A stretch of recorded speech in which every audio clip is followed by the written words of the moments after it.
చెప్పు చెప్పు. గతంలో నేను లోకేష్ అన్నను గాని చంద్రబాబు నాయుడు గారు నాకు భువనేశ్వర్ గారి పార్టీలో ఉన్న వ్యక్తులు గాని ఏమన్నుంటే నేననుంటే మనస్ఫూర్తిగా క్షమించమని నువ్వు మీ ఆవిడ మొత్తం నా కుటుంబ సభ్యులు నా భార్యతో సహా అనుంటే క్షమించమని కోరుకుంటా. చిన్న కాళ్ళు నా కాళ్ళు కాదు లోకేష్ గారు లోకేష్ గారు నువ్వు క్షమించమని అడగాల. అడుగు చెప్పు. చెప్పు చెప్పు.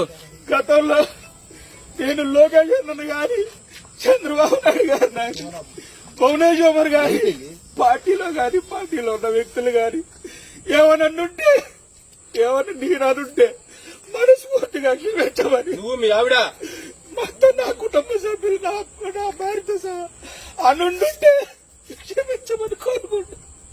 చిన్న కాళ్ళు నా కాళ్ళు కాదు లోకేష్ గారు లోకేష్ గారు నువ్వు క్షమించమని అడగాల. అడుగు చెప్పు.